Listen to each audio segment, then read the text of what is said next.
आप सबों को प्रभु यीशु मसीह के मधुर नाम में मैं स्वागत करती हूँ। आज की आराधना गुड फ्राइडे के रूप में हम लोग स्मरण करते हैं और आज के इस दिन में हमारा प्रभु यीशु हमारे लिए क्रूस पर मरा और हम क्रूस पर से उच्चारण किए गए सातों वाणी को आज हम लोग स्मरण करते हैं। परमेश्वर की आज की आराधना में अपनी उपस्थिति दे। इससे पहले हम आराधना में जाएं, हम लोग परमेश्वर के वचन में से हम लोग पढ़ेंगे यशायाह की किताब उसका 53 अध्याय 4 पद से लेकर के 6 पद तक। यशायाह 53 4 से 6 पद तक उसमें ऐसा लिखा है, निश्चय उसने हमारे रोगों को सह लिया और हमारे ही दुखों को उठा लिया, तो भी हमने उसे परमेश्वर का मारा कूटा और दुर्दशा में पड़ा हुआ समझा।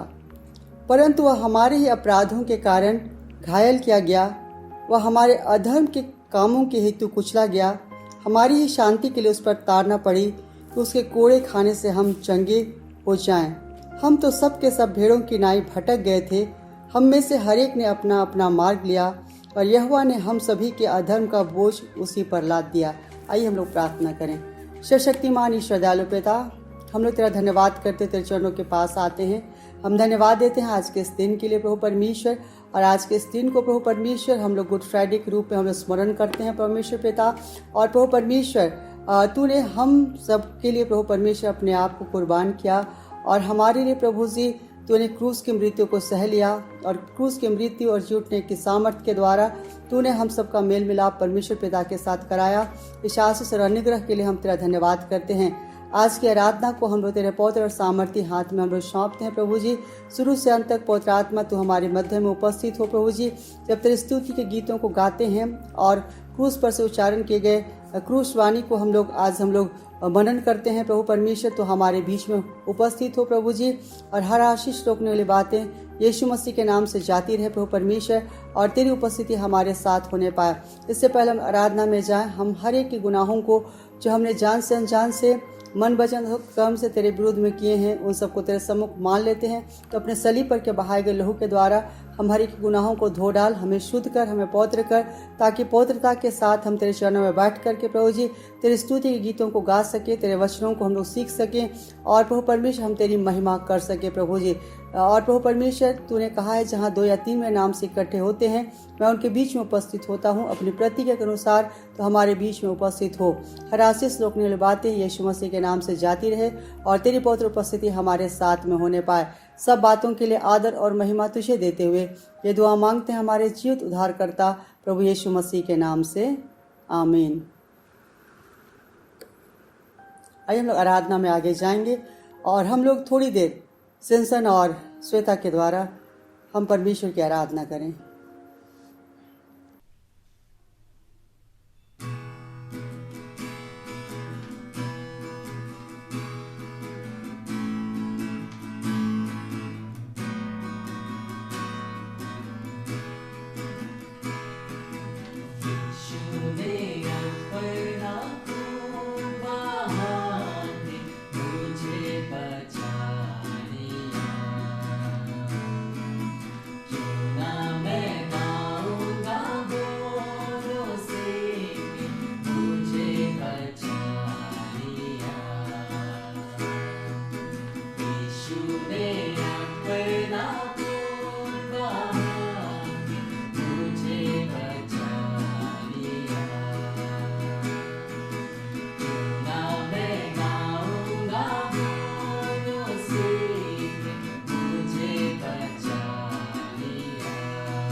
जैसा कि उसने कहा, मर भी मिटेंगे प्यारे प्रभु, जैसा कि उसने कहा। सेवा करेंगे प्यारे प्रभु, जैसा कि उसने कहा, मर भी मिटेंगे प्यारे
प्रेज द लॉर्ड।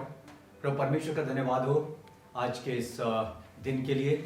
आज के इस दिन को मसीह जगत में गुड फ्राइडे के नाम से जाना जाता है। आज ही के दिन प्रभु यीशु मसीह को सलीब पर चढ़ाया गया था और इसकी यादगारी में पूरे संसार में अलग अलग रीति से आराधना संपन्न किया जाता है। इसका बैकग्राउंड इस प्रकार का है कि पिछले रात को प्रभु यीशु मसीह अपने चेलों के साथ प्रार्थना करने के लिए गेत्सेमनी नाम की जगह पर गए हुए थे और प्रार्थना करते वक्त छल के साथ उसको पकड़ा गया और रात भर उसको अलग अलग जगहों पर लिया गया ताकि उसका न्याय किया जा सके। उसको हन्ना महायाजक के पास लिया गया, उसको राजा हेरोदेस के पास लिया गया, उसको पिलातुस के पास लिया गया। इस रीति से रात भर उसके लिए न्याय किया गया। दूसरे शब्दों में हम लोग कह सकते हैं कि यह पहला मौका था जबकि मनुष्य जाति के इतिहास में किसी का न्याय करने के लिए रात के समय कोर्ट कचहरी के दरवाजे खुले। जो भी हो, लेकिन प्रभु यीशु मसीह का छल के साथ उसको न्याय किया गया।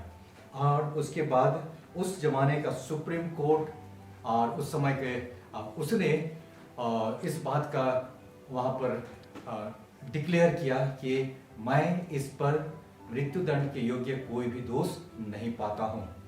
और पिलातुस ने उसको छोड़ने की मांसा की, लेकिन लोगों ने चिल्लाया और पुकार करके कहा, क्रूस पर चढ़ाओ, क्रूस पर चढ़ाओ। जब बात बनता हुआ नहीं देखा तब उसने उस समय का एक कैदी को, जो राजनीतिक कैदी था बरअब्बा, उसको भी सामने मंगाया लोगों के सामने और प्रभु यीशु मसीह को भी खड़ा किया और उसने कहा कि तुम किसको चाहते हो कि मैं तुम्हारे लिए छोड़ दूं। सब ने मिल करके एक साथ पुकार करके कहा, बरअब्बा को, बरअब्बा को। तब पिलातुस ने पूछा कि यीशु का मैं क्या करूं। सब ने एक साथ पुकार करके कहा, क्रूस पर चढ़ाओ, क्रूस पर चढ़ाओ। तो इस प्रकार जबकि उस जमाने का सुप्रीम कोर्ट उसने इस पर कोई दोष नहीं पाया और इसके बावजूद भी उसको मृत्यु दंड की आज्ञा दिया गया। तब लोगों ने उसको वहां से पकड़ा और उसको ले गए और उसको अपना क्रूस अपना खुद ही उठा करके लेना पड़ा। उसके साथ 2 और कुकर्मियों को भी लिया गया जो कि मृत्युदंड के लिए वो लोग भी चले गए। तब इसके बारे में संत लूक का रचित सुसमाचार में लूक ने उसका वर्णन इस प्रकार किया है। ये मिलता है 23 अध्याय का 32 से लेकर कुछ पदों तक। यहाँ लिखा है, वे अन्य 2 मनुष्यों को भी जो कुकर्मी थे उसके साथ घात करने को ले चले। जब वे उस जगह जिसे खोपड़ी कहते हैं पहुंचे तो उन्होंने वहां उसे और उन कुकर्मियों को भी, एक को दाहिने और दूसरे को बाईं ओर क्रूसों पर चढ़ाया। तब यीशु ने कहा, हे पिता, इन्हें क्षमा कर, क्योंकि ये जानते नहीं कि क्या कर रहे हैं। तो इस रीति से उस दिन की घटना का वर्णन संत लूका उसने अपनी पुस्तक लूका रचित सुसमाचार में उसने किया। उस दिन प्रभु यीशु मसीह को अपना क्रूस उठा करके खुद ही लेना पड़ा। गिरते पड़ते हुए वो उठा करके ले जा रहे थे। पहली बात तो पिछले रात से उसने खाना नहीं खाया था। उसके बाद दूसरा, रात भर उसको सोने नहीं दिया गया, उसका न्याय किया गया। फिर सर पर कांटों का मुकुट पहनाया गया और मारते पीटते एक अपराधी की तरह उसको लिया गया। और वहाँ पर जहाँ पर कि गोलगोथा नाम का जगह, जिसका अर्थ होता है खोपड़ी का स्थान, और एक टीलानुमा एक छोटा सा पहाड़ी अभी भी पाया जाता है और उसका आकार दूर से देखने से एक खोपड़ी की तरह दिखाई देता है। और इस जगह को उस जमाने में रोमी सैनिक लोग अपराधियों को सजा देने के लिए, यानी मृत्यु दंड देने के लिए इस जगह का इस्तेमाल किया करते थे। तो उसी जगह प्रभु यीशु मसीह को भी कीलों से ठोक दिया गया।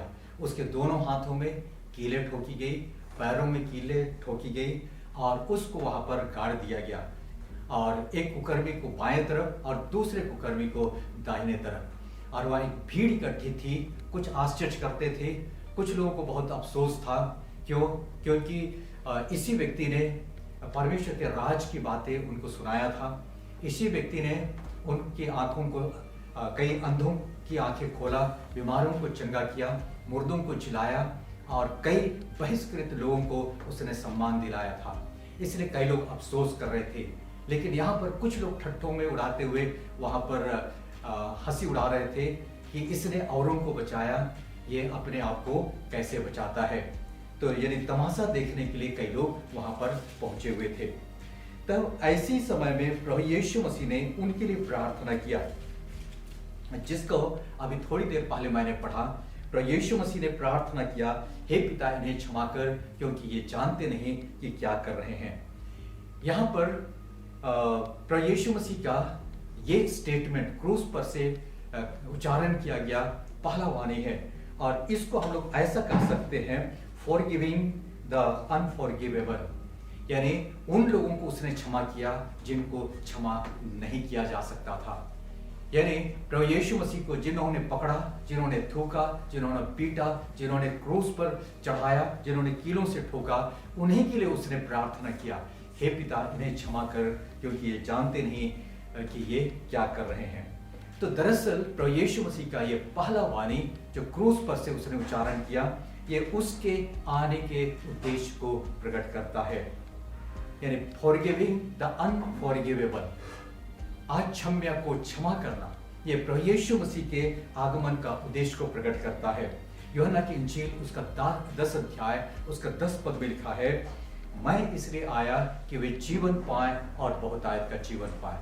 वहां लिखा है, चोर किसी और काम के नहीं आता, लेकिन वो चोरी करने, नाश करने और घात करने के लिए आता है, लेकिन मैं इसलिए आया कि वे जीवन पाए और बहुतायत का जीवन पाए। प्रभु यीशु मसीह जीवन देने के लिए आया।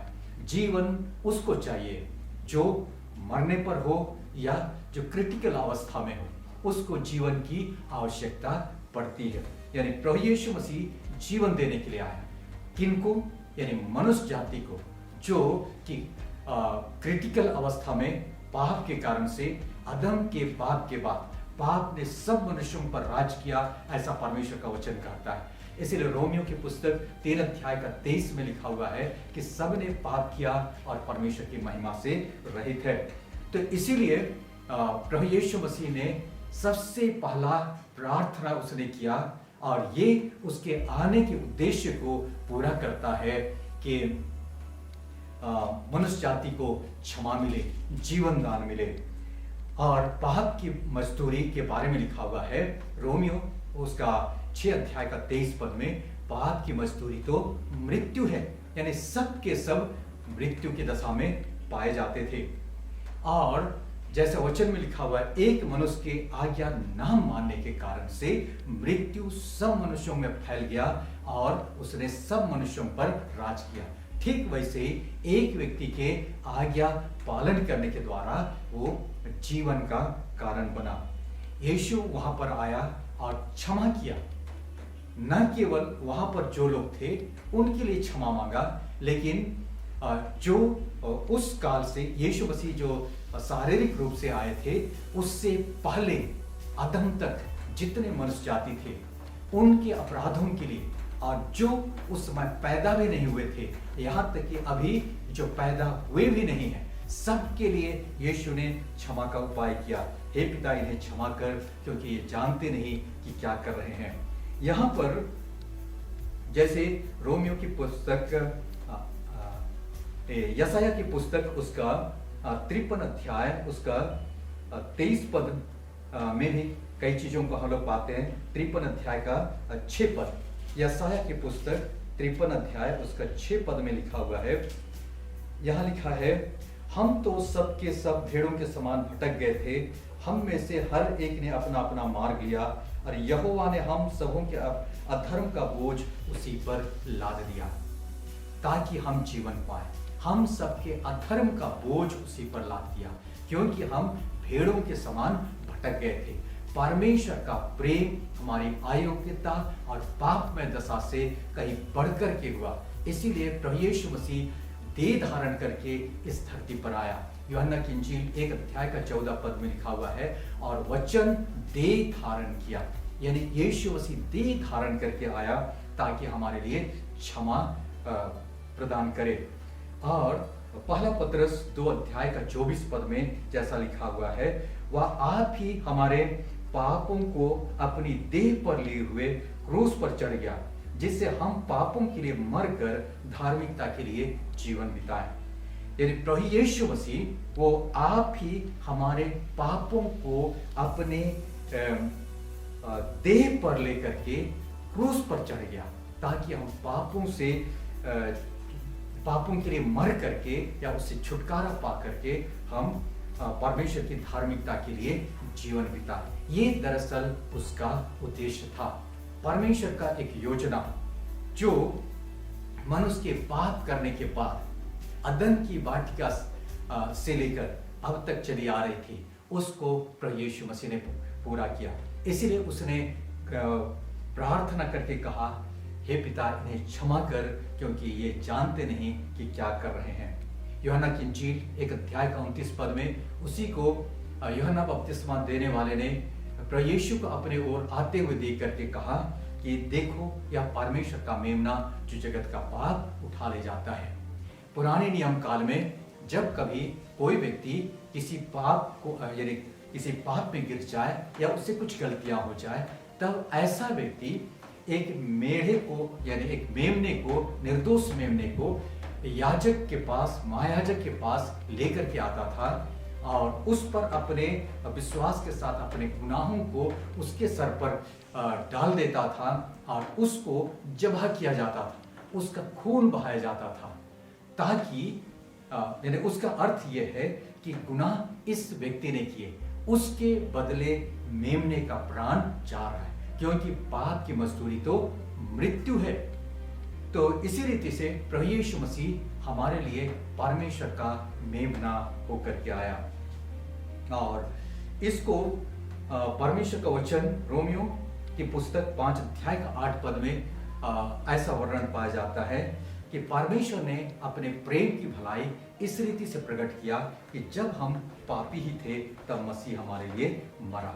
जब हम पापी ही थे तब मसीह हमारे लिए मरा, यानी हमारे पापों के बदले एक मेमना बलि किया गया, जो यीशु मसीह था, जो एक निर्दोष और परमेश्वर को भावता हुआ एक्सेप्टेबल बलिदान होकर के आया। इसलिए उस समय यीशु ने इस प्रार्थना के द्वारा ना केवल उन थूकने वालों को, ना केवल उन सताने वालों को, ना केवल उन पुकारने वालों को जिन्होंने कहा कि इसे क्रूस पर चढ़ाओ, उनके लिए क्षमा मांगा, लेकिन हर मनुष्य जाति के लिए क्षमा का प्रावधान कर दिया। तो अब कई लोग कह सकते हैं उसका अर्थ तो हम मनमाना जीवन जिए, चाहे कुछ भी करें, क्योंकि हमारे भूत वर्तमान भविष्य के अधर्म को, पापों को यीशु ने क्षमा कर दिया। कुछ हद तक ये सही भी है, लेकिन दरअसल बात यह है कि यीशु ने क्षमा का प्रावधान किया। अब आवश्यकता है कि हम उस पर विश्वास करें। जैसे उदाहरण के लिए, यदि इन दिनों पिछले दिनों महामारी फैली थी, दवा इंतजाम किया गया, और यदि कोई उस दवा का सेवन ना करे तो दवा का इंतजाम तो हो गया, लेकिन उसका कोई लाभ नहीं। ठीक उसी रीति से यहाँ पर प्रभु यीशु मसीह आए, सलीब पर चढ़ गए, हमारे बदले उसने प्राण दिया, हमारे अधर्मों को अपने ऊपर उठा लिया, और उसके बाद उसने क्षमा का प्रावधान किया। अब आवश्यकता है कि हर व्यक्ति उस क्षमा को ग्रहण करे, उसे स्वीकार करे। तो इस रीति से हम कह सकते हैं कि ही फॉरगिव अनफॉरगिवेबल, उसने अक्षम्य अपराध को उसने क्षमा किया, अक्षम्य लोगों को क्षमा किया, ताकि हम उसके संतान बन जाए, उसके लिए जीवन बिताए। प्रभु ने कहा, हे पिता इन्हें क्षमा कर, क्योंकि ये जानते नहीं कि क्या कर रहे हैं। दूसरी वाणी जो यीशु मसीह ने कहा वो लूका रचित सुसमाचार उसका 23 अध्याय उसका 43 पद में हम पाते हैं। उसने उस डाकू से कहा, उसने उससे कहा, मैं तुझसे सच सच कहता हूं कि आज ही तू मेरे साथ स्वर्गलोक में होगा। ये वाणी अब सिर्फ धर्मगुरुओं या फिर सैनिकों का ही नहीं जो यीशु का मजाक उड़ा रहे थे, पर अब ये एक दो अपराधियों में से एक के लिए भी यीशु मसीह ने इस वाणी को यूज किया जो यीशु मसीह का मजाक उड़ाता। हम सभी इस घटना को जानते हैं। जब यीशु मसीह को क्रूस पर चढ़ाया गया तो उसके अगल बगल दो डाकुओं भी थे, दो कुकर्मी भी थे, और उन लोगों ने, उसमें से एक ने यीशु मसीह की निंदा करके कहा, क्या तू मसीह नहीं? यदि तू मसीह है तो अपने आप को और हमें बचा। एक कुकर्मी। और दूसरा जो उसके बगल में था वो उस पहले को डांट कर कहता है कि क्या तू परमेश्वर से भी नहीं डरता, क्योंकि तू भी तो वही दंड पा रहा है जो हम लोगों ने किया। पर इसने कोई अनुचित काम नहीं किया। उसने यीशु की ओर इंडिकेट करते हुए कहा कि इसने कोई पाप नहीं किया। हम दोनों जो दंड पा रहे हैं, हम दोनों जो भी अपने कामों के अनुसार फल पा रहे हैं, वो काम हमने किया, लेकिन इसने कोई भी काम नहीं किया, फिर भी इसको दंड मिल रहा है। तब उसने यीशु मसीह से एक पश्चातापी हृदय और एक पश्चातापी शब्द उसने यीशु को कहा। उसने कहा, 42 पद में हम पढ़ते हैं, हे यीशु, जब तू अपने राज्य में आए तो मेरी सुधि लेना। तब यीशु मसीह ने उससे कहा कि मैं तुझे सच सच कहता हूं कि आज ही तू मेरे साथ स्वर्गलोक में होगा। कितना महान बात है। इस व्यक्ति पर यीशु का कितना अद्भुत विश्वास है। जरूर वो कुकर्मी है, जरूर उसने गलत काम किया है, लेकिन उसको अपने जीवन में एक बार पश्चाताप करने का अवसर मिला और उसने पूरे हृदय के साथ यीशु मसीह के सामने अपने आप को रखा। अब पूरे पश्चातापी हृदय के साथ उसने यीशु मसीह से उस शब्द को कहा कि हे यीशु, जब तू अपनी राज्य में आए तब तू मेरी सुधि लेना। और ये पश्चातापी हृदय और से उसका विश्वास झलकता है कि वो कितना विश्वासी था, कितना यीशु पर विश्वास करता। वो जानता था कि यीशु कौन है, वो जानता था कि यीशु को किस कारण से उनको सजा मिल रही है, वो जानता था कि यीशु कौन है, वो परमेश्वर का पुत्र है।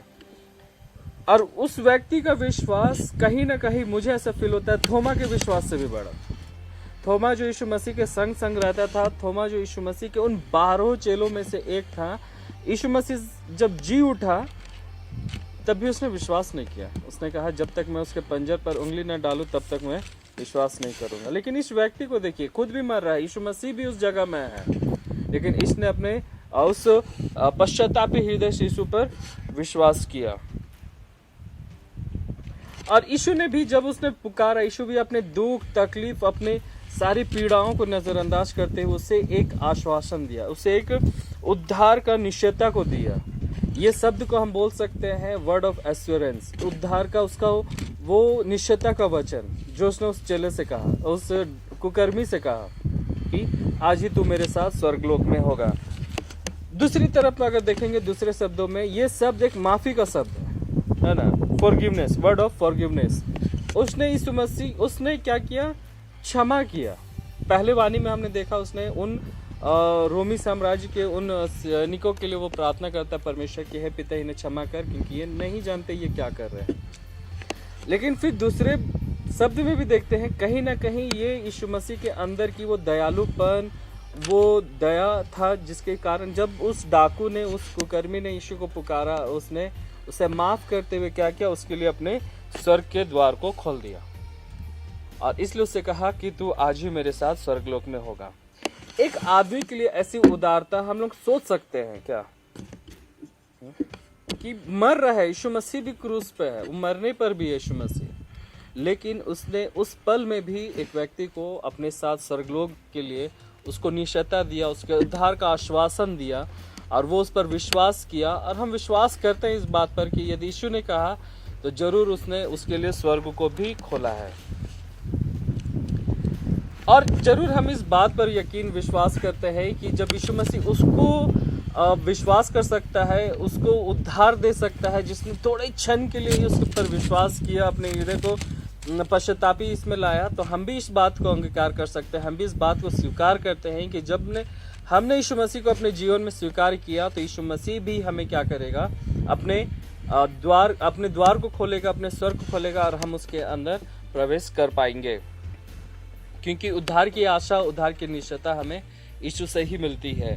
और इसलिए हमको इस बात को याद रखना है कि हम भी अपने दिलों को, अपने हृदय को हम परमेश्वर के लिए, उसके वचन के लिए, यीशु के लिए खोलें, ताकि हम भी क्या करें? उस स्वर्ग को, उस निश्चयता को हम अपने हृदय में स्वीकार कर सके, ताकि हम भी जब इस संसार से कुछ करेंगे तो हम मसीह में हम क्या करेंगे, उस अनंत जीवन में हम यीशु मसीह के साथ रह सके। इसलिए प्रेरितों के प्रकाशित वाक्य उसका 21 अध्याय 5 पद कहता है कि जो सिंहासन पर बैठा था उसने कहा, देख मैं सब कुछ नया कर देता हूँ।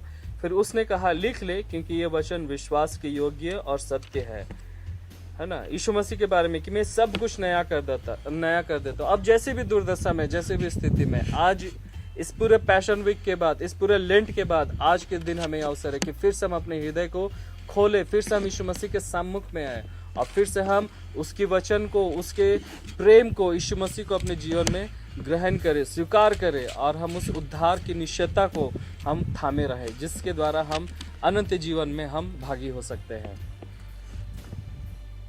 आइए इस समय हम लोग प्रभु यीशु मसीह के तीसरे क्रूस की वाणी, क्रूस पर से जो उसने उच्चारण किया उस पर थोड़ी देर हम लोग ध्यान करेंगे।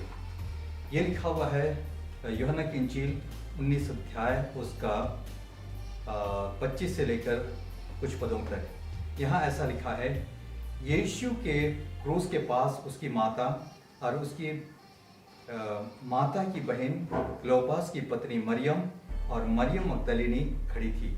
तब यीशु ने अपनी माता और उस चेले को जिससे वह प्रेम रखता था पास खड़े देखा तो अपनी माता से कहा, हे नारी, देख यह तेरा पुत्र है। तब उसके चेले से कहा, यह तेरी माता है। और उसी समय से वह चेला उसे अपने घर ले गया। यहाँ पर प्रभु यीशु मसीह के इन क्रूस पर के उच्चारण किए गए तीसरी वाणी के अनुसार यहाँ पर यीशु की माता और उसके साथ साथ कई एक स्त्रियां भी वहां पर खड़ी थी और यीशु ने उनकी ओर देख करके सबसे पहले तो अपनी माता से कहा, हे नारी, देख यह तेरा पुत्र है। और तब उसने उस चेले से कहा, यह तेरी माता है। यहाँ पर प्रभु यीशु मसीह के जिम्मेदारियों को हम लोग पाते हैं। इसको हम लोग कह सकते हैं प्रायोरिटाइजिंग फॉर फैमिली, परिवार का प्राथमिकता। प्रभु यीशु मसीह जीवन भर अपनी जिम्मेदारियों को वो निभाते रहे, समझते रहे। परमेश्वर जो कि देह धारण करके आए थे, वो इस शारीरिक माता पिता यानी शारीरिक गार्जियन के अधीन में वो रहे और परिवार की जिम्मेदारियों को भी उसने पूरा किया।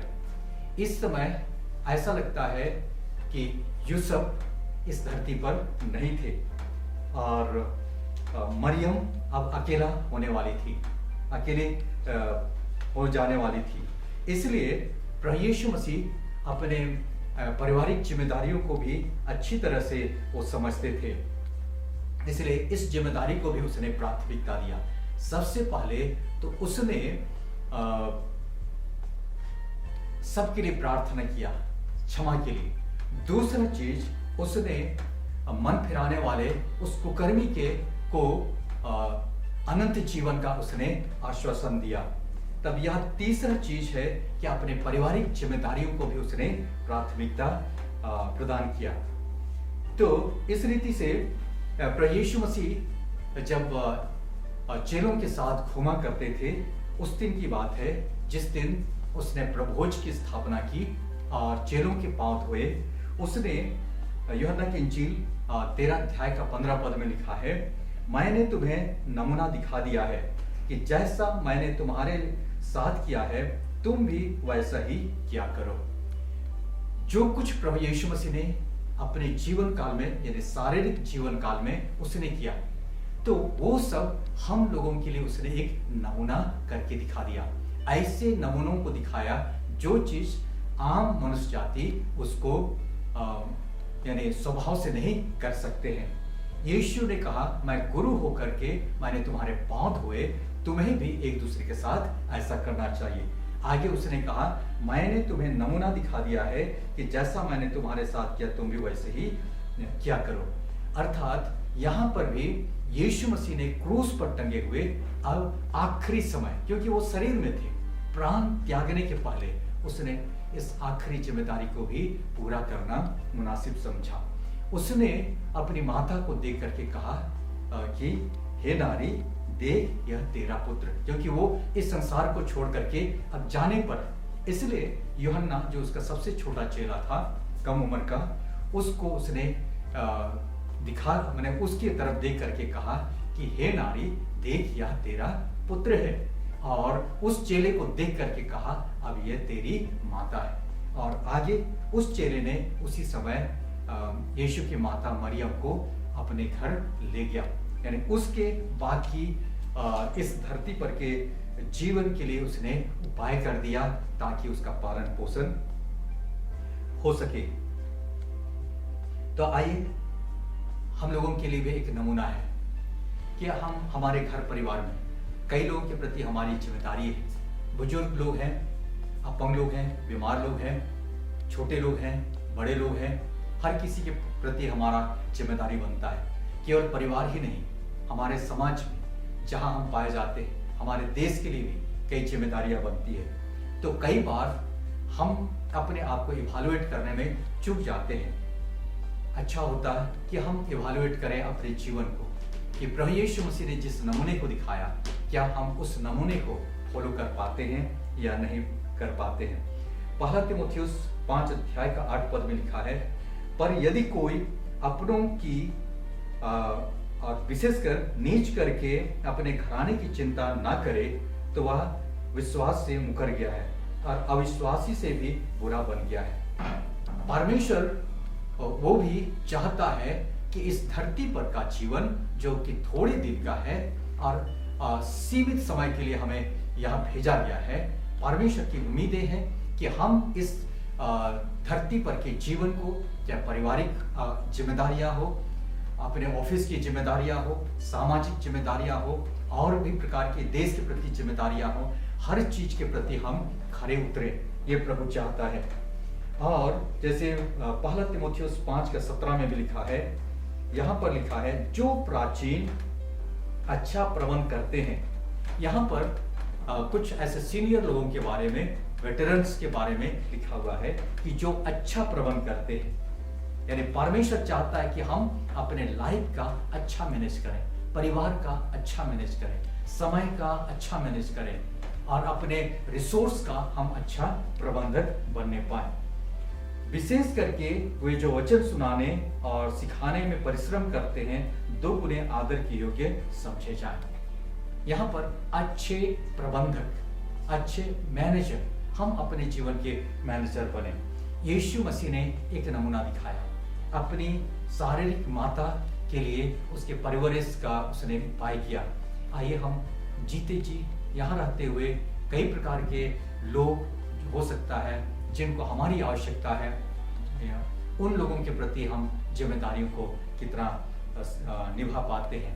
प्रभु इस वचन पर बहुतायत के साथ आशीष दे और आज ही हम सोचें कि और अपने जीवन को इवैल्यूएट करें ताकि हम अपनी जिम्मेदारियों को बखूबी निभा सकें। प्रभु आशीष दे। धन्यवाद। आइए हम चौथी वाणी की ओर जाएंगे और ये चौथी वाणी यीशु मसीह ने क्रूस से कहा और वो हम पाते हैं मत्ती रचित सुसमाचार उसका 27 अध्याय उसका 46 पद में और मरकुस उसका 15 अध्याय उसका 34 पद में। मत्ती 27 का 46 वहाँ इस प्रकार कहता है, तीसरे पहर के निकट यीशु ने बड़े शब्द से पुकार कर कहा, एली एली लमा सबक्तनी, अर्थात हे परमेश्वर तूने मुझे क्यों छोड़ दिया। और इसी वाणी को हम मरकुस उसका 15 अध्याय उसका 34 पद में भी लिखते हैं। वहां भी इसी प्रकार लिखा है, तीसरे पहर यीशु ने बड़े शब्द से पुकार कर कहा, एलोई एलोई लमा शबक्तनी, जिसका अर्थ है हे परमेश्वर तूने मुझे क्यों छोड़ दिया। यही वो 2 शब्द है। ये शब्द मत्ती और मरकुस हमें दोनों ही सुसमाचार में मिलता है। मत्ती रचित सुसमाचार और मरकुस दोनों में ही हम इस वाणी को पाते हैं। और ये घटना तीसरे पहर में हो रहा है ना। और 3 घंटे के अंधियारे के बाद जब यीशु मसीह अपने पूरे पीड़ित सेवकाई को, भविष्यवाणी को वो क्या करता है, पूरा करता है। हम देखते हैं भविष्य मरकुस उसका 15 का 28 में भी इसी बात को हम देखते हैं। मरकुस रचित सुसमाचार उसका 15 अध्याय उसका 28 पद। वहां यीशु मसीह इस बात को बोलता है कि तब पवित्र शास्त्र का वह वचन कि वह अपराधियों के संग गिना गया पूरा हुआ। यशाया में हम इस बात को देखते हैं। यशाया उसका 5 का 12 में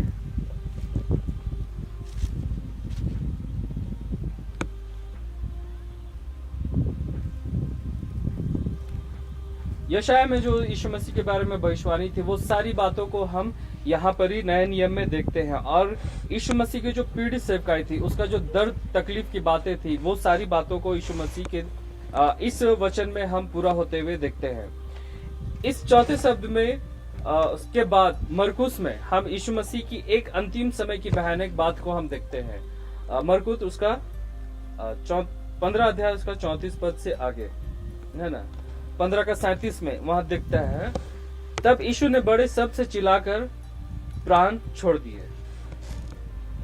यीशु मसीह ने बड़े शब्द चिल्लाकर अपने प्राण को छोड़ दिया। उसने अपने प्राण को पवित्र आत्मा के हाथ में, यीशु मसीह परमेश्वर के हाथ में छोड़ दिया।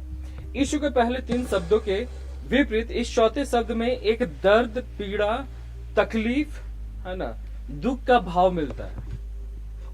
पहली वाणी में हमने देखा कि वो क्या करता है, क्षमा की याचना को लगाता है। दूसरी वाणी में हम देखते हैं कि वो उस कुकर्मी से, उस क्रिमिनल से क्या करता है, उसको एश्योरेंस देता है कि तू आज मेरे साथ स्वर्गलोक में होगा। तीसरी वाणी में देखते हैं यीशु मसीह अपने माता और अपने भाई के बारे से बात करता है। लेकिन इस तीनों वाणी के विपरीत चौथी वाणी में हम क्या करते हैं, यीशु मसीह के एक दर्द, तकलीफ, पीड़ा के भाव को हम देखते हैं, है ना। वह अपने आप को अपने पिता से अलग महसूस करता है। वो अपने आप को सबसे अकेला फील करता है। वो अपने आप को एकदम लोनली फील करता है। क्यों? क्योंकि उस समय में, जैसा यशाया की पुस्तक में हम देखते हैं, उसके विषय में जो भविष्यवाणी हुई कि परमेश्वर को यही पाया कि पूरे समस्त संसार के पाप का बोझ को उस पर लाद दे। और उस क्रूस की मृत्यु के समय यीशु मसीह परमेश्वर से अलग था। और इसलिए यीशु मसीह अलग था क्योंकि परमेश्वर उस पाप को नहीं देख सकता। परमेश्वर कुछ भी बर्दाश्त कर सकता है लेकिन पाप को नहीं। और उस समय यीशु मसीह पूरे समस्त संसार के पाप को लेकर उस क्रूस में था। और परमेश्वर को ये चीज अच्छा नहीं लगा क्योंकि परमेश्वर की योजना था, लेकिन परमेश्वर ने उस समय यीशु को छोड़ा क्योंकि वो पाप में था। इसलिए पाप में था क्योंकि हम लोगों को बचाने के लिए वो पापी बना। और उस दर्द में, उस पीड़ा में जब यीशु मसीह अकेला था, उस दर्द में कि उसका साथ कोई नहीं है, उसके सगे संबंधी भी उस संसार में जो थे वो दूर खड़े होकर देख रहे थे। और उस समय उसने क्रूस पर अपने परमेश्वर को पुकार कर कहा कि हे परमेश्वर, तूने मुझे क्यों छोड़ दिया, है ना। और ये पीड़ा का वो समय था कि वो इसलिए तकलीफ में था क्योंकि उसे इस बात का तकलीफ नहीं था कि लोग उसके बारे में क्या कह रहे थे, लोग उसके कहाँ थे, लोग उसके चाहने वाले कहाँ थे, उसके बुलाने वाले कहाँ थे। ये लोग कोई नहीं थे। यीशु मसीह को उसका कोई तकलीफ नहीं था कि उसके चेले उस गसमनी के बगीचे से उसको छोड़कर भाग गए। उसके प्रियजन उसको दूर से खड़े होकर देख रहे हैं। हम देखेंगे मरकुस उसका 14 अध्याय उसका 50 पद में वहां लिखता है कि इस पर सब चेले उससे छोड़कर भाग गए, है ना। अगर पूरे से हम पढ़े यीशु का पकड़ा जाना है, जब यहूदा उसको पकड़ाता है, उस पूरी घटना को हम जानते हैं। और सब कोई उसको देखकर भाग गए। और अब यीशु बिल्कुल अकेला है, बिल्कुल अकेला, और खुद से वो मृत्यु का सामना कर रहा है। देखिए, जब हम मरते हैं या फिर हमारा कोई प्रियजन मरता है या फिर कोई व्यक्ति मरता है तो क्या होता है ना। वो भी, हम भी मृत्यु के समय बिल्कुल अकेले होते हैं। कोई मेरे साथ मरने नहीं आता है। जरूर अगल बगल होगा मेरी सेवा करने के लिए, किसी की सेवा करने के लिए, लेकिन जब हम उस मृत्यु की सैया में होते हैं हम बिल्कुल अकेले होते हैं। यीशु पूरे मानव रूप में उस अनुभव को महसूस कर रहा था कि वो मानव रूप में अकेला है, कोई उसके आसपास नहीं है, कोई उसको बोलने वाला नहीं है, जैसा हम भी करते हैं। और यीशु मसीह ने इन सारी तकलीफों को इसलिए बर्दाश्त किया, उस अकेलेपन को इसलिए बर्दाश्त किया कि हम और आप पापों के जाल से बचाया जा सके। चौथी वाणी की पहली पंक्ति जो है यही कि इसको हम भजन संगीता में भी देखते हैं। भजन संगीता उसका अगर हम निकालेंगे 22 अध्याय उसका 1 पद में,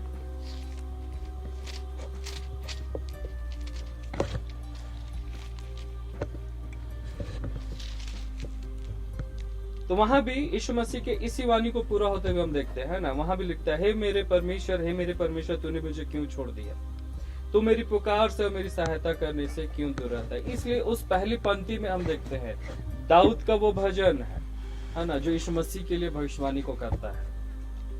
और यही शब्द को यीशु मसीह जब उस क्रूस पे होता है, उसने इस शब्द को दोहराया कि हे मेरे परमेश्वर तूने मुझे क्यों छोड़ दिया। दाऊद इस बात को तब लिख रहा है जब क्रूस का कोई अस्तित्व नहीं था। उससे हजारों वर्ष बाद में रोमी साम्राज्य आता है, इस क्रूस की मृत्यु को ठहराया जाता है। लेकिन दाऊद जब उस बात को लिख रहा है, उस दर्द की पीड़ा को लिख रहा है ना, तब वो सारी बातें यीशु मसीह के इस वाणी के द्वारा पूरा होता है।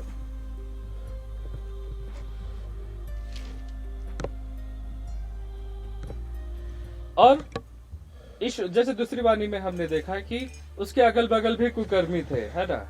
और उस पूरे अध्याय को अगर हम पढ़े, भजन संगीता उसके 22 अध्याय को हम पढ़े, अगर उसका 16 से 18 को पढ़े, वहां भी इस प्रकार लिखता है कि क्योंकि कुत्तों ने मुझे घेर लिया है, कुकर्मियों की मंडली मेरे चारों ओर मुझे घेरे हुए है, वे मेरे हाथ और मेरे पैर छेदते हैं, मैं अब सब हड्डियां गिन सकता हूँ।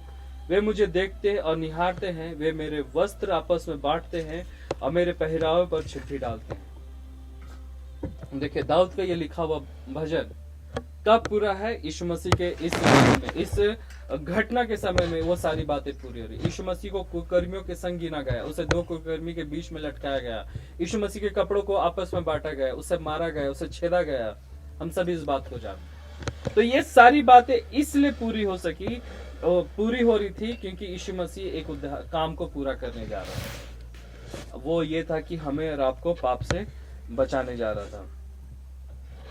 इस पूरे घटना में हम क्या देखते हैं? यीशु रूप में, एक मानव के रूप में यीशु मसीह हारता है क्योंकि उसका परमेश्वर से अलगाव हो रहा है। वो अपने आप को अकेला फील करता है। लेकिन दूसरी तरफ हम देखते हैं कि यीशु मसीह क्या करता है? मानव रूप में ही वो क्या करता है? मृत्यु को हरा रहा है ना। और उस मृत्यु पर जय जयकार पाने के द्वारा वो क्या कर रहा है? हमें और आपको परमेश्वर से मिला रहा है।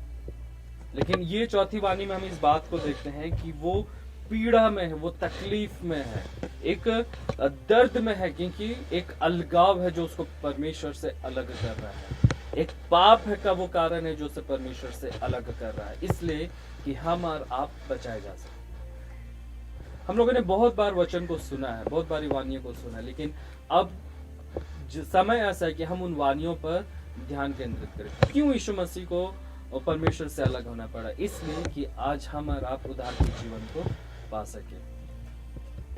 इसलिए मेरे प्रिय, भले हम इस 7 वचन को हम सुन रहे हैं, लेकिन इन 7 वचनों के द्वारा परमेश्वर का वचन हमसे क्या कहना चाहता है, हम इस बात की ओर ध्यान केंद्रित करें, ताकि ये गुड फ्राइडे सिर्फ यूं ही ना हो। जब आने वाले समय में जब हम उस उद्धार के दिन को देखते हैं, जब परमेश्वर यीशु मसीह ने उस मृत्यु पर जय पाकर जब फिर से जी उठा, उस रिजरेक्शन डे को, उस उद्धार के, उस पुनरुत्थान के दिन को फिर से हम एक अच्छे उत्साह के रूप में मनाते हैं। लेकिन ये उत्साह तब कंप्लीट होता है जब हम निश्चित रूप से यीशु मसीह के उन सारी पीड़ाओं को, उन सारी बातों का हम अपने जीवन पे फील करें कि क्यों यीशु मसीह इस संसार में सब करने को आया। इसलिए कि हम और आप बचाए जा सके। उस अलगाव को यीशु मसीह इसलिए बर्दाश्त किया कि हम और आप परमेश्वर के साथ मिल सके।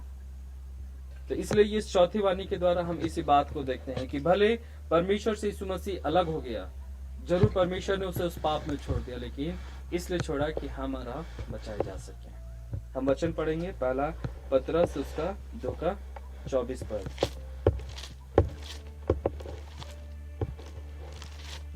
पहला पतरस उसका 2:24।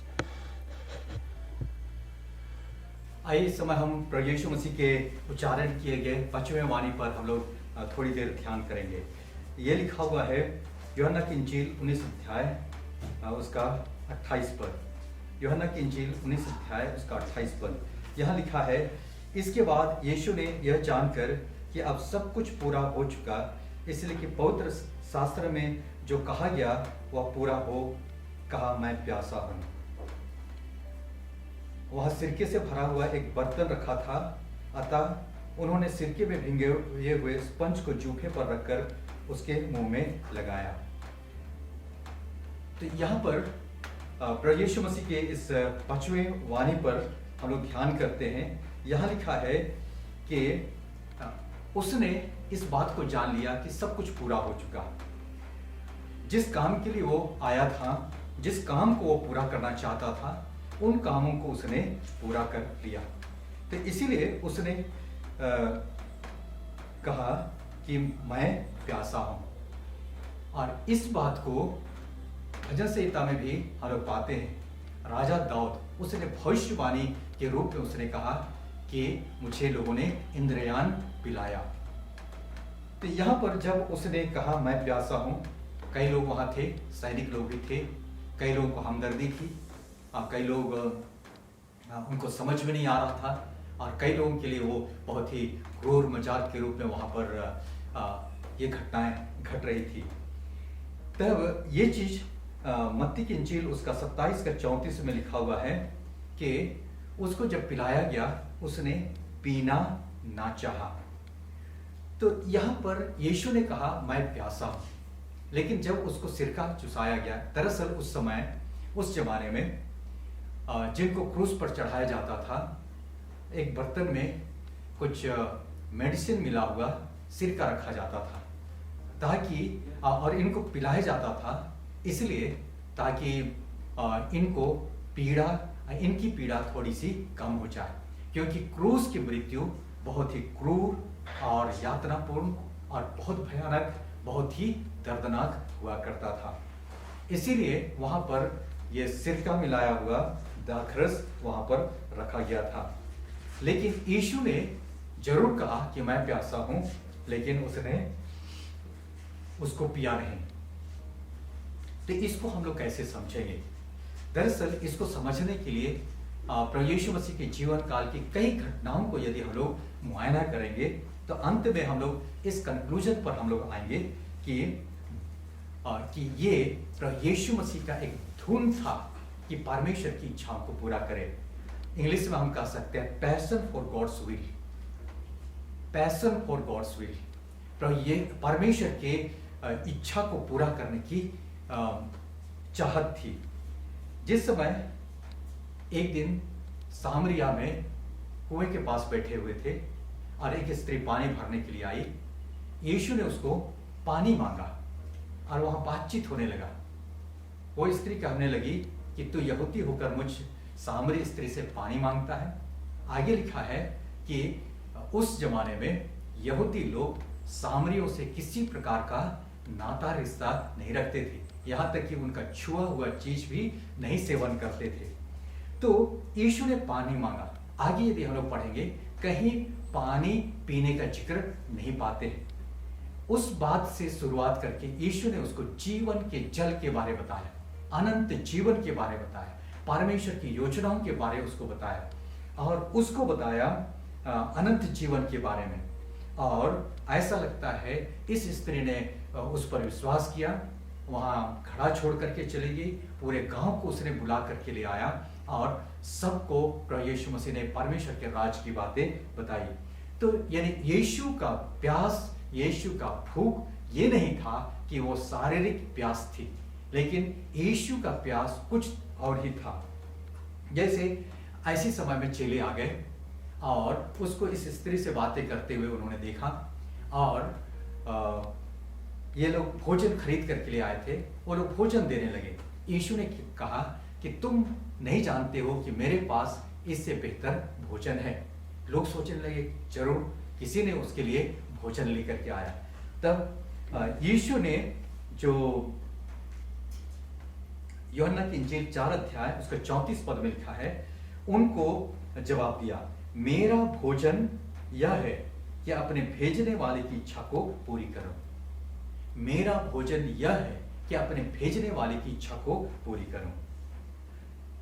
तो भेजने वाले की इच्छा क्या है? सबको जानते हैं। यूहन्ना की इंजील 3 अध्याय का 16 पद, परमेश्वर ने जगत से ऐसा प्रेम रखा कि उसने अपना एकलौता पुत्र दे दिया, ताकि जो कोई उस पर विश्वास करे वह नाश ना हो परंतु अनंत जीवन पाए। यानी भेजने वाले की इच्छा क्या है कि सब के सब लोग अनंत जीवन पाए। वे लोग जो जीवन से वंचित हो गए, जो मृत्यु के कगार पर पहुंच गए हैं और पाप की मजदूरी तो मृत्यु है, इनको प्रभु बचाना चाहते हैं। दूसरा पत्रस 3:9 में लिखा है, वह नहीं चाहता कि कोई नाश हो परंतु यह कि सबको मन फिराने का अवसर मिले। परमेश्वर चाहता है, यानी यीशु को भेजने वाला क्या चाहता है कि कोई नाश ना हो लेकिन सबको अनंत जीवन मिले। कोई नाश ना हो परंतु सबको मन फिराने का अवसर मिले। यानी इसी इच्छा का, परमेश्वर की इसी योजना का, इसी इच्छा का और इसी को पूरा करने का धुन का प्यास यीशु में था। और इसी धुन के कारण से, इसी चाहत के कारण से यीशु क्रूस पर चढ़ गया और इसी की प्यास थी कि कोई नाश ना हो परंतु अनंत जीवन पाए।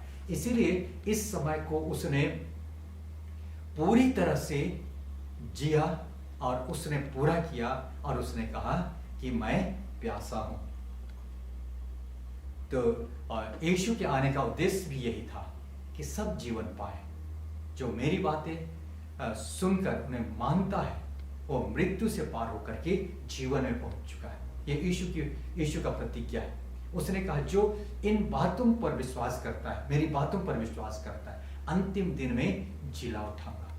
यानी हम मर भी जाए तो भी प्रभु जीवित करने का प्रतिज्ञा उसने किया। तो इस रीति से हम कह सकते हैं कि यीशु का प्यास वो नहीं था जो कि सिरका से या दाखरस से उसका प्यास बुझ जाए। यीशु का प्यास ये था कि लोग उद्धार पाए। परमेश्वर की इच्छा भी यही है और इसीलिए उसने मुझको और आपको भी उसने गवाह बनाया। प्रेरितों के काम 1:8 में लिखा है, परंतु जब आत्मा तुम पर आएगा तब तुम सामर्थ पाओगे और यरूशलेम, यहूदिया, सामरिया और जगत के छोर तक मेरे गवाह होगे। यानी उद्धार के सुसमाचार की गवाही हमें देने के लिए प्रभु ने हमें चुन करके रखा। तो उसकी प्यास अब तक बनी हुई है। कब तक बनी हुई है? जब तक कि एक लोग तक सुसमाचार ना पहुंच जाए। वो चाहता है कि कोई भी नाश ना हो, लेकिन वो चाहता है कि सबको अनंत जीवन मिले, सब कोई मन फिराए। इसलिए उस समय के सैनिकों ने उसके प्यास को उस ये सिरका मिले हुए दाखरस से उन्होंने प्यास बुझाने का प्रयास किया। आइए, जब हम लोग हमें मालूम है कि यीशु की प्यास क्या है, तो आइए हम प्रभु के गवाह बन जाए, उसके सुसमाचार के गवाह बन जाए। जैसा पौलुस कहता है, हम इसके जी उठने के हम गवाह हैं। चेलों ने कहा इसके जी उठने के हम गवाह हैं और उन्होंने गवाही दिया। यहाँ तक कि मृत्यु के मुख पर भी उन्होंने प्रभु यीशु मसीह के जी उठने और उद्धारकर्ता होने इसका उन्होंने गवाही दिया। क्या आप इसमें शामिल होना चाहते हैं? और यदि हाँ, तो आइए हम गवाह बन जाए और उसके लिए जीवन बिताएं, उसकी बातें करें, लोगों को प्रभु के पास लाएं और प्रभु की महिमा होने पाए। प्रभु आशीष दे। धन्यवाद। आइए छठी वाणी की ओर हम देखते हैं कि परमेश्वर का वचन छठी वाणी में यीशु मसीह का वो क्रूस का वो छठी वाणी हम देखते हैं यूहन्ना रचित सुसमाचार उसका 19 अध्याय उसका 30 पद में। और वहां इस प्रकार लिखता है, जब यीशु ने वह सिरका लिया तो कहा पूरा हुआ और सिर झुकाकर प्राण त्याग दिया। अगर हम उसको और ऊपर से पढ़े तो वहां लिखता है कि वहां सिरका से भरा हुआ एक बर्तन रखा था, अतः उन्होंने सिरके में भिगोए हुए स्पंज को जुफे पर रखकर उसके मुंह से लगाया। जब यीशु ने वह सिरका लिया तो कहा पूरा हुआ और सिर झुकाकर प्राण त्याग दिया। यीशु मसीह प्यासा था, है ना। हम उस पूरी घटना को जानते हैं। वो पिछले एक रात से प्रधान के यहाँ से वहां पर जा रहा है, उसे आंगनों में खड़ा किया, उसे मारा गया, पीटा गया, कोड़े लगाए गए, क्रूस की उस पूरे क्रूस को उठाकर वो खुद से उस गुलगुता स्थान पर गए जो खोपड़ी का स्थान कहलाता है, और फिर उसे मारा गया, उसको उसके पसली को भेदा गया, उसे कांटों का ताज पहनाया गया था। सब कुछ वो घटना होने के बाद हम क्या देखते हैं? 5वीं वाणी में हम देखते हैं कि यीशु ने कहा मैं प्यासा हूँ। और अब छठी वाणी को हम देखते हैं कि उसने कहा पूरा हुआ। किन बातों को यीशु मसीह ने कहा पूरा हुआ, हम इस ओर ध्यान केंद्रित करेंगे। कौन कौन सी ऐसी बातें थे जो यीशु मसीह बोलता है पूरा हुआ, कौन सी बातों को? बहुत बार हम इस बात को देखते हैं, पूरा हुआ। क्या चीज था जो यीशु मसीह उस क्रूस पर जब लटका था, अपने प्राण को त्यागने से पहले लास्ट स्टेटमेंट जो था, उसने कहा पूरा हुआ। क्या ऐसी बातें थी? कभी हम लोगों ने सोचा है कौन कौन सी बातें थी? बहुत सारी बातें थी जो यीशु मसीह उस क्रूस पर अपने प्राण त्यागने से पहले वो उस बात को देखता है, रियलाइज करता है और फिर इस बात को बोलता है कि पूरा हुआ।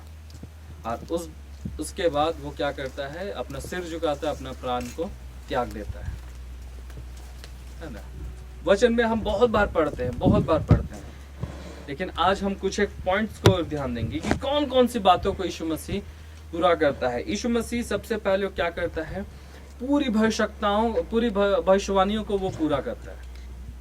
उत्पत्ति 3:15 में यीशु मसीह की पहली भविष्यवाणी को परमेश्वर करता है।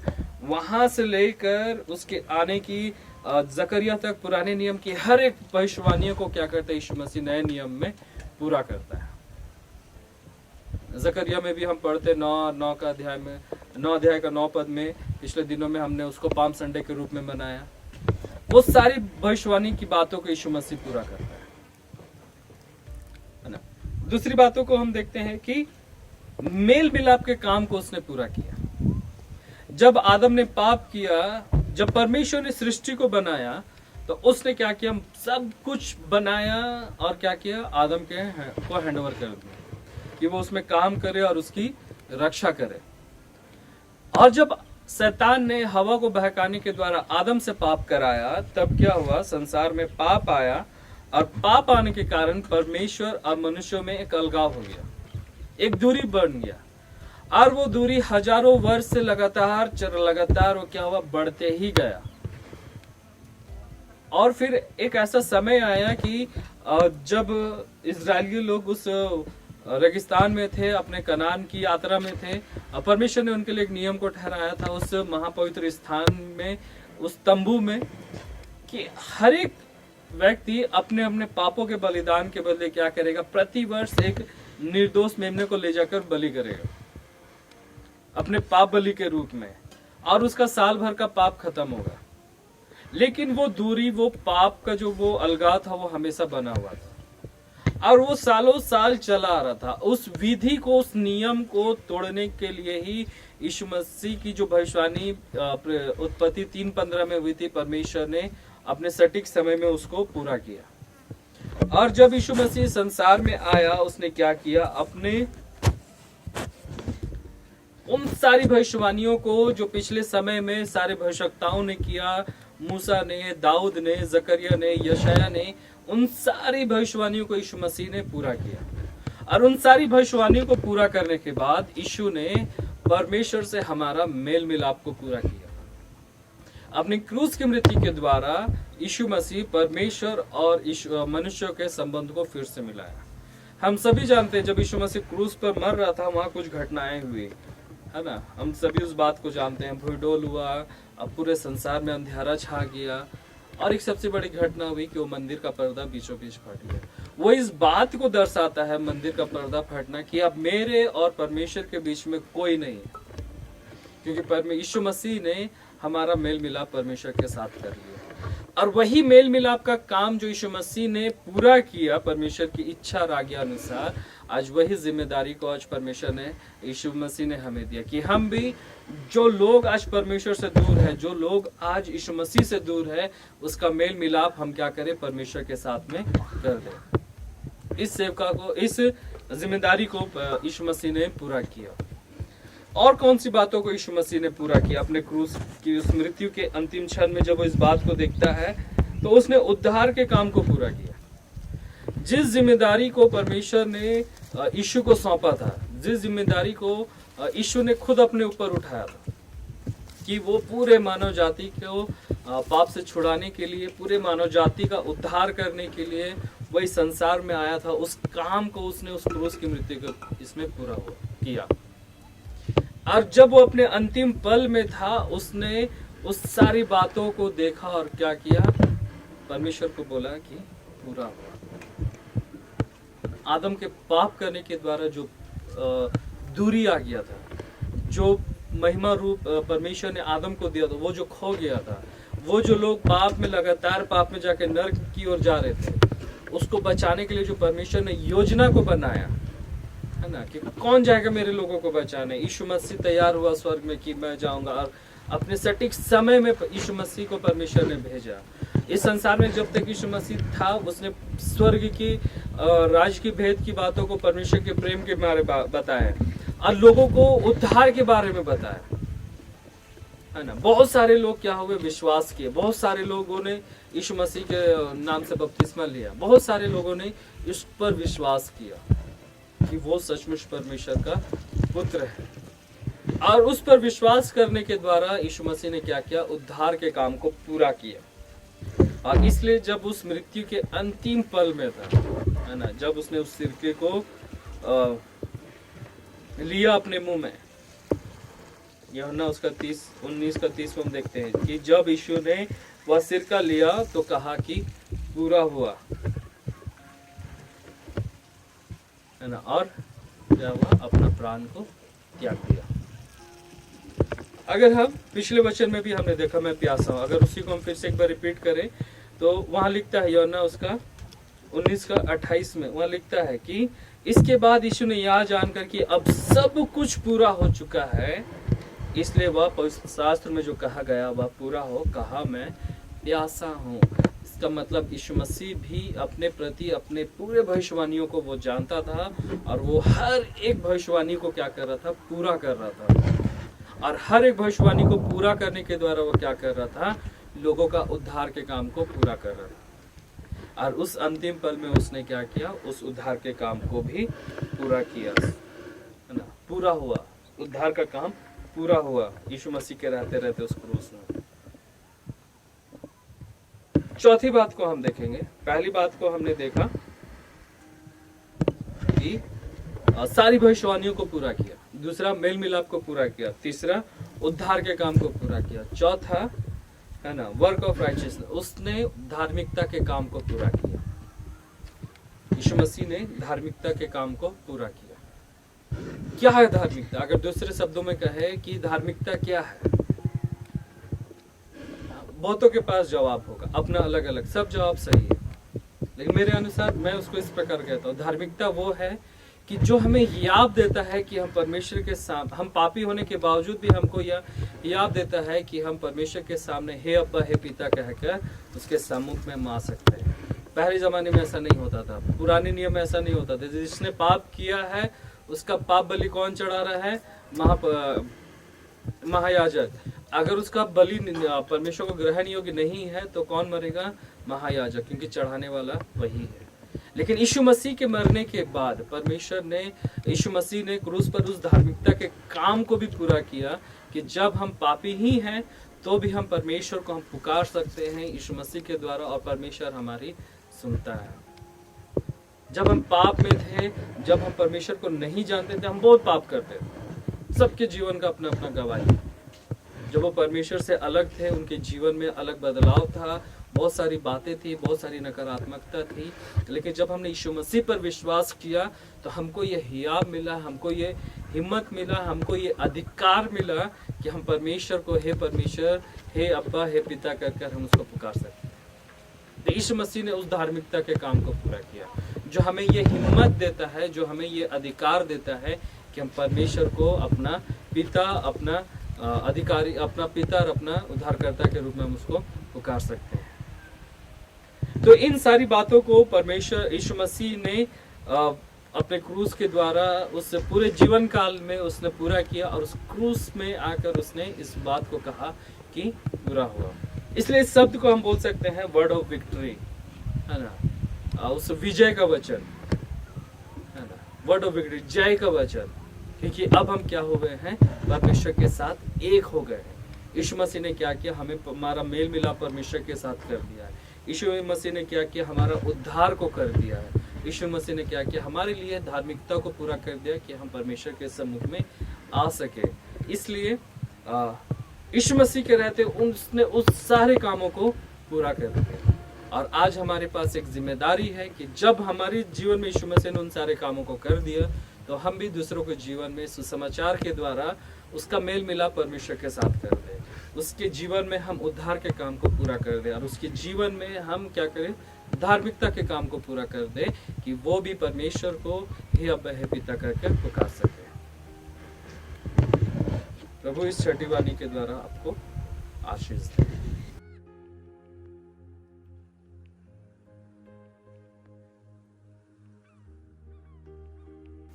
आइए इस समय हम लोग प्रभु यीशु मसीह के उस आखिरी वाणी पर हम लोग थोड़ी देर ध्यान करें। प्रभु यीशु मसीह वहाँ पर क्रूस पर टंगे हुए थे और चिलचिलाती धूप दूसरे पहर से यानी 9 बजे उसको लिया गया। उसके बाद लिखा हुआ है कि जब क्रूस पर चढ़ाया गया तब उसने वहाँ पर बड़ी भीड़ इकट्ठी हो गई। कुछ लोग तमाशा देख रहे थे, कुछ लोग विलाप कर रहे थे। अलग अलग प्रकार के लोगों का अलग अलग रिएक्शन था। यहाँ 7वां वाणी यीशु ने जो उच्चारण किए वो लिखा हुआ मिलता है लूका रचित सुसमाचार उसका 23 अध्याय और 23 अध्याय का 44 से लेकर 49 पद तक। यहाँ इस प्रकार लिखा है, लगभग 2 पहर से तीसरे पहर तक सारे देश में अंधियारा छाया रहा और सूरज का उजियाला जाता रहा और मंदिर का पर्दा बीच से फट गया। और यीशु ने बड़े शब्द से पुकार कर कहा, हे पिता, मैं अपनी आत्मा तेरे हाथों में सौंपता हूँ। और यह कहकर प्राण छोड़ दिए। सूबेदार ने जो कुछ हुआ था देखकर परमेश्वर की बड़ाई की और कहा, निश्चय यह मनुष्य धर्मी था। और भीड़ जो यह देखने को इकट्ठी हुई थी इस घटना को देखकर छाती पीटती हुई लौट गई। पर उसके सब जान पहचान और जो स्त्रियां गलील से उसके साथ आई थी दूर खड़ी हुई यह सब देख रही थी। आई उस समय की घटना है जब लिखा हुआ है दूसरे पहर से लेकर तीसरे पहर तक पूरे देश में अंधियारा छाया रहा। इसको हम ऐसे कह सकते हैं, जिस सूरज को जिसने सृष्टि किया वो सृष्टिकर्ता इस समय सलीब पर एक अपराधी की तरह अपना प्राण त्याग रहा था। संभवतः इसीलिए प्रकृति ने अपना चेहरा छिपा लिया, सूरज ने अपना चेहरा छिपा लिया। दूसरे पहर से लेकर तीसरे पहर तक अंधियारा छाया रहा। अपने सृष्टिकर्ता को प्राण त्यागते हुए देखना उसके लिए गवारा नहीं हुआ। और सूरज का उजियाला जाता रहा। लिखा हुआ है मंदिर का पर्दा ऊपर से नीचे तक फट गया। ये मंदिर का पर्दा क्या है? ये उस समय सुलेमान के मंदिर में, या तो उस समय के जो मंदिर में 3 हिस्सा बनाया गया था। एक आंगन, पवित्र स्थान, परम पवित्र स्थान। आंगन में पब्लिक आ सकते थे और अपने भेंट की वस्तुएं लाने के लिए और वहाँ पर बलिदान चढ़ाने के लिए। लेकिन पवित्र स्थान में केवल याजक जाया करते थे और अपना वहाँ सेवा का काम करते थे। और परम पवित्र स्थान वो जगह था जहाँ हर किसी को जाने की बिल्कुल ही मनाही थी। केवल महायाजक साल में एक बार पूरे राष्ट्र के अधर्मों का प्रायश्चित करने के लिए वो जाते थे। और इस पवित्र स्थान और परम पवित्र स्थान के बीच में एक मोटा सा पर्दा वो लटक रहा था और जो दोनों को अलग करता था। वहाँ दूसरों को जाना नहीं था और ये पाप बलि लेकर के महायाजक वहाँ जाया करता था। ये दूसरों से उस जगह को अलग रखता था। तो लेकिन लिखा हुआ है कि और सूरज का उजियाला जाता रहा और वहाँ एक भूकंप हुआ और मंदिर का पर्दा बीच से फट गया। तो यानी यीशु जिस समय प्राण त्याग रहे थे, मंदिर का पर्दा ऊपर से नीचे फट गया। ये इस बात को दर्शाता है कि जो दीवार हमें अलग करती थी परमेश्वर से और जिसके कारण से हम लोग अलग हुए थे, प्रभु यीशु मसीह के बलिदान के द्वारा हमें वहाँ तक पहुँचने के लिए रास्ता तैयार हो गया। अब हम परमेश्वर तक पहुंच सकते हैं और केवल यीशु मसीह के द्वारा। और लिखा हुआ है, यीशु ने बड़े सबसे पुकार कर कहा, हे पिता, मैं अपनी आत्मा तेरे हाथों में सौंपता हूँ। यह कहकर उसने प्राण त्याग दिए, प्राण छोड़ दिए। तो इसको हम लोग ऐसा कह सकते हैं, सबमिशन टू द फादर। अपने पिता के प्रति उसने समर्पण को दिखाया और अपने पिता के प्रति समर्पित हो गया। तो उसने सारे कामों को पूरा किया, सारे जिम्मेदारियों को पूरा किया, जिन जिन कामों के लिए देह धारण करके यहाँ आया था, एक मनुष्य के रूप में, एक हाड़ मांस के मनुष्य के रूप में उसने उन चीजों को पूरा किया। तो इसको हम कह सकते हैं सबमिशन टू द फादर, या हम दूसरे शब्दों में कह सकते हैं फिनिशिंग वेल। उसने सब कुछ पूरा किया। पौलुस भी प्रेरितों के काम 20 अध्याय का 24 में लिखा है कि पौलुस कहता है, मैं अपने प्राण को कुछ नहीं समझता कि उसे प्रिय जानूं, वरन यह कि मैं अपनी दौड़ को और उस सेवा को पूरी करूं जो परमेश्वर के सुसमाचार पर गवाही देने के लिए प्रभु यीशु से पाई है। यानी पौलुस का भी एक पैशन है कि जिस काम के लिए परमेश्वर ने मुझे नियुक्त किया है उसको पूरा कर सकूं, उसको पूरा कर सकूं। और इसको हम लोग दूसरा तिमुथियुस उसका 4 अध्याय, दूसरा तिमुथियुस उसका 4 अध्याय उसका 6 पद से लेकर 8 पद तक मैं आपके लिए पढ़ देना चाहता हूं। यहां पौलुस लिखता है, क्योंकि अब मैं अर्ध के समान उंडेला जाता हूं और मेरे कूच करने का समय आ पहुंचा। ऑब्वियसली इसका अर्थ यही है कि पौलुस ने भी सेंस कर लिया कि इस दुनिया का जीवन उसका समाप्त हो चला है, कुछ ही दिन और जीवित रहेगा और उसके बाद संभवतः उसे मार डाला जाएगा।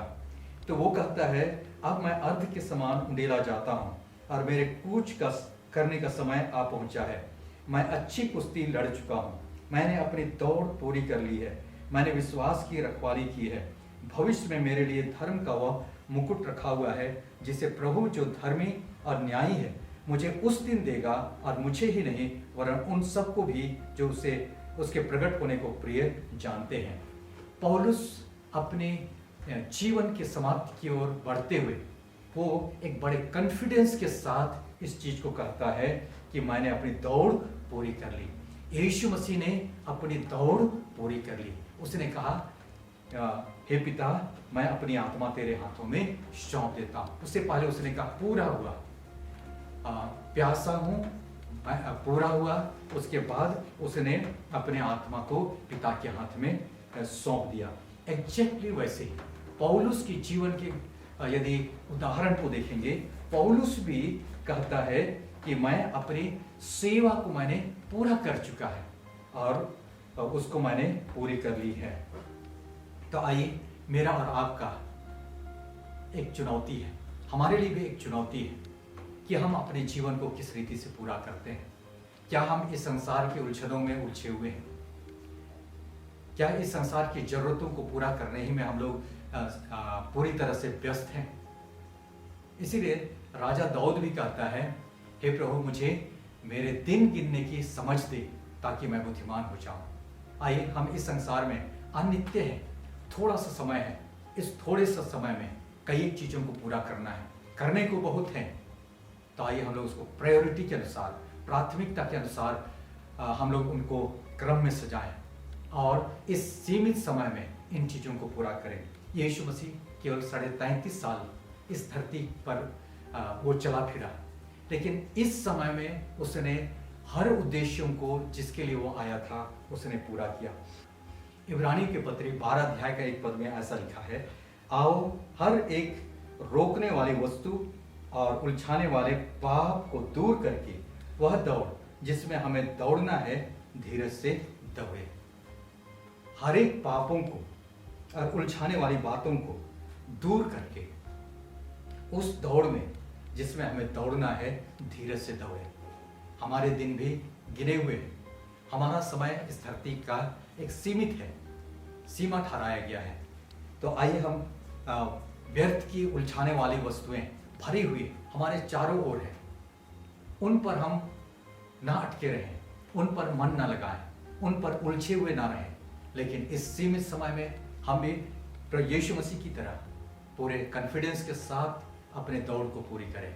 पौलुस की तरह जो मन में अपने अंतिम दिनों को आता हुआ देख करके भी मन में बड़ा हर्षित नजर आता है कि मैं अर्ध किनाए उंडेल ला जाता हूँ, और वो कहे मैं अच्छी कुश्ती लड़ चुका हूँ। और एक जगह लिखा हुआ है मैंने विश्वास की अच्छी मैंने दौड़ मैंने पूरी कर ली। तो आइए हम लोग इस रीति से हम लोग भी अपने जीवन को पूरी करें, और इसको हम लोग कह सकते हैं कि एक अर्थपूर्ण जीवन, हम अर्थपूर्ण जीवन जिए, और प्रभु हमारी सहायता करे कि मीनिंगफुल हम जीवन जिए। जब हम प्रभु के पास जाएं, उसके न्याय आसन के सामने खड़े होने के योग्य हो सके। संभवतः शैतान पहले आदम को उसने बकाया, अपने कब्जे में कर लिया, सारे संसार को उसने पाप और मृत्यु के वश में कर दिया। वो इस बार भी वही उम्मीद करता था, लेकिन यीशु मसीह ने इस रीति से अपने कामों को पूरा किया कि शैतान का कुछ भी दांव नहीं चला। और वचन में लिखा हुआ है कि क्रूस पर यीशु मसीह ने उसका खुल्ला तमाशा बनाया, और हमारे लिए उसने जीवन का रास्ता खोल दिया, ताकि हम पिता के साथ हमारी मुलाकात हो सके। और वो मंदिर का पर्दा जो फट गया, अब हम पिता के पास हमारी पहुंच हो गई। तो प्रभु हमारी सहायता करे, और अपने जीवन को हम लोग इवालुएट करें। जैसे हमने आज प्रभु यीशु मसीह के सातों उन वचनों पर, क्रूस वाणी पर हमने ध्यान दिया। पहला चीज उसने कहा, हे पिता इन्हें क्षमा कर, क्योंकि ये जानते नहीं कि क्या कर रहे हैं। यानी ही फॉरगिव द अनफॉरगिवेबल। उसने जिनको क्षमा नहीं किया जा सकता है, ऐसे लोगों को उसने क्षमा किया। दूसरा चीज उसने उस कुकर्मी को जिसने मन फिराया, उसने कहा आज ही तू मेरे साथ स्वर्गलोक में होगा। कोशिश करूंगा नहीं कहा, प्रयास करूंगा नहीं कहा, उसने झूठा आश्वासन नहीं दिया, एक निश्चयता उसने प्रदान किया कि आज ही तू मेरे साथ स्वर्गलोक में होगा। यानी होप फॉर द होपलेस, जिसका कोई आशा नहीं था, जीवन भर उसने अपराध किया और आखिरी समय में उसने मन फिराया, उसको प्रभु यीशु मसीह ने पूरा आश्वासन दिया कि आज ही तू मेरे साथ स्वर्गलोक में होगा। उसने तीसरा वाणी में अपने पारिवारिक जिम्मेदारी को उसने पूरा किया। उसने कहा देख तेरी माता, देख तेरा पुत्र। अपनी उस अकेली बुजुर्ग माँ को उसने, जो शारीरिक माँ थी, जिसने उसने पालन पोषण किया, शारीरिक गार्जियन, उसका उसने जिम्मेदारी को पूरा किया। He prioritized the family. चौथी बात, being substitute for the sinners. यीशु मसीह वहाँ पर हमारे लिए एक विकल्प बना, और पाप के बदले, यानी हमारे बदले वो त्यागा गया, हमारे बदले उसका लहू बहा। हमने गलत चीज सोचा, उसके कांटों पर, उसके सिर पर कांटों का मुकुट रखा गया। हमारे हृदय में पाप बसा था, उसके सीने पर छिदा गया। हमारे पांव गलत जगहों पर गए थे, उसके पैरों में कीले ठोकी गई। तब फिर हम लोगों ने सीखा कि यीशु मसीह वो हमारे लिए प्यासा हुआ, आत्माओं के लिए, ताकि जिसको हम कह सकते हैं पैशन फॉर गॉड्स विल। और आज हमें भी आवश्यकता है कि प्रभु की इच्छाओं के लिए हम पैशनेट बने। फिर यहाँ उसने सब कुछ को पूरा किया, accomplishing द टास्क। उसने सब कुछ पूरा किया और कहा कि वो पूरा हो, और यीशु मसीह ने अपने आप को पिता के हाथ में सौंप दिया। आइए हम भी उस नमूने का फॉलो करें, और प्रभु के दिए हुए इस दौड़ में हम धीरज के साथ दौड़ें कि अंत में हमें जीवन का मुकुट मिले। प्रभु सहायता करे, आशीष दे। धन्यवाद।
परमेश्वर पिता का धन्यवाद देते हैं आज के इस दिन के लिए कि हमने आज के इस गुड फ्राइडे के दिन परमेश्वर के वचन से प्रभु यीशु मसीह के 7 वानियों को सुना और हम विश्वास करते हैं ये वानियां हमारे जीवन में सिर्फ एक वाणी बनकर नहीं लेकिन सचमुच एक बदलाव लेकर आएगा कि जैसे प्रभु यीशु मसीह ने हर एक जिम्मेदारी को पूरा किया और एक जिम्मेदारी को दिया और हम उसको निभा पाए।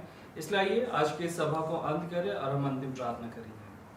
मेरे महान सामर्थी परमेश्वर पिता यीशु मसीह के नाम से आपके चरणों के निकट आते हैं। हम धन्यवाद देते हैं आज के इस दिन के लिए प्रभु जी, जहाँ परमेश्वर आज पूरी दुनिया प्रभु जी गुड फ्राइडे के रूप में मनाती है प्रभु, और अपने अवसर दिया कि हम सभी को यहाँ शामिल होते हैं परमेश्वर आपकी वाणियों को सुनने के लिए प्रभु जी। हम धन्यवाद देते हैं कि हर एक वाणी के द्वारा आपने हमसे बातचीत किया प्रभु। होने दे परमेश्वर पिता कि हम इन वाणियों के द्वारा प्रभु अपने जीवन में एक बदलाव को देख सके और जो जिम्मेदारी आपने हमें सौंपी है प्रभु हम उसको हम पूरी रीति से निभा पाए, ताकि जब आप आए प्रभु जी हम उन सारी बातों को जैसे आपने कहा पूरा हुआ तो हम भी अपने जीवन के अंतिम पल में कह सके कि जो जिम्मेदारी को आपने हमें दिया वो पूरा हुआ प्रभु। इन बातों को हम कह सके। हम धन्यवाद देते हैं प्रभु आपके उस बलिदान के लिए जो आपने आज से हजारों वर्ष पहले दिया कि हमारा मेल मिलाप परमेश्वर के साथ हो सके और हम उद्धार के जीवन में प्रवेश कर पाए प्रभु। इस बलिदान के लिए आपका धन्यवाद देते हैं प्रभु। जितने लोगों ने भी इस वचन को सुना, हर एक सुनाने वाले जीवन में प्रभु अपने आशीष को दे, ऐसा अनुग्रह कर। आने वाले दिनों में जब हम पुनरुत्थान के दिवस को मनाते हैं हम सभी को प्रभु भला चंगा स्वस्थ रख कि हम उस पुनरुत्थान के दिन को भी हम मना सके आपके साथ संगति के द्वारा प्रभु। हम सारी बातों में आपको आदर महिमा देते हुए दुआ यीशु मसीह के मीठे और सामर्थ्य नाम से मांगते हैं, सुनिए और ग्रहण कीजिए, आमीन। आइए हम अनुग्रह वचन एक साथ कहेंगे। और हमारे प्रभु यीशु ख्रिस्त का अनुग्रह, परमेश्वर पिता का प्रेम और पवित्र आत्मा की शांति सहभागिता हम सबों के साथ सदा सर्वदा तक बनी रहे, आमीन।